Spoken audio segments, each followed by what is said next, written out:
जनवरी का महीना शुरू हो गया और इस महीने की शुरुआत से ही सनातन परंपरा के अनुसार कई पर्व और त्योहार शुरू हो जाते हैं। ये महीना वेद पुराणों में बड़ा ही पुण्य माना जाता है। इसका सबसे प्रसिद्ध त्योहार लोहड़ी और मकर संक्रांति के रूप में मनाया जाता है।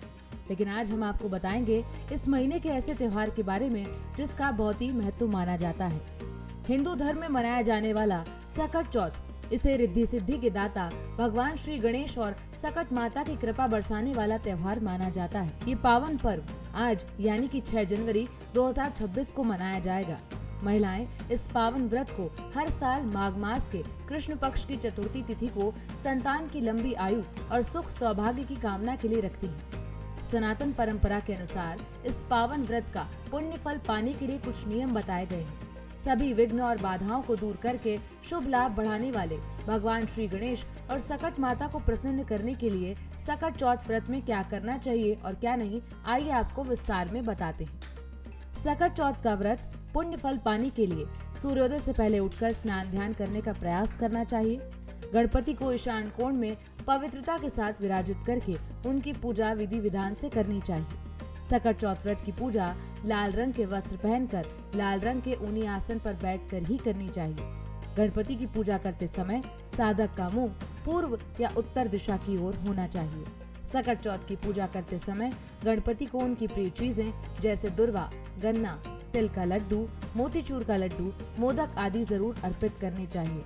इस व्रत की पूजा में गणपति पूजा के बाद उनके मंत्र का जाप, स्तोत्र का पाठ और आरती करनी चाहिए। सकट चौथ व्रत को रखने वाले व्यक्ति को क्रोध करने और झूठ बोलने या फिर किसी की आलोचना करने से हमेशा बचना चाहिए। सकट चौथ व्रत वाले दिन साधक को भूल से भी तामसिक चीजों का सेवन नहीं करना चाहिए। इस व्रत के दिन साधक को दिन में भूल कर भी नहीं सोना चाहिए। इस दिन तन और मन से पवित्र रहते हुए ब्रह्मचर्य का पालन करना चाहिए। इस व्रत की पूजा में भूल कर भी गणपति को तुलसी दल नहीं अर्पित करना चाहिए।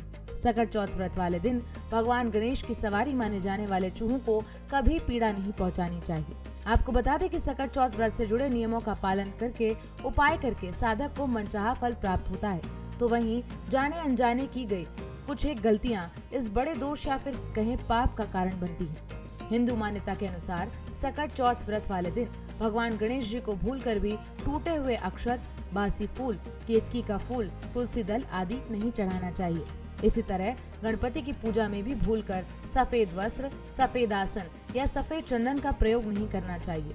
गणपति की पूजा में पीले या लाल रंग के वस्त्र और आसन का प्रयोग करें। इस व्रत में बताए गए विधि विधान से पूजा करने से हर एक भक्त को पुण्य की प्राप्ति होती है और लंबी उम्र प्राप्त होती है।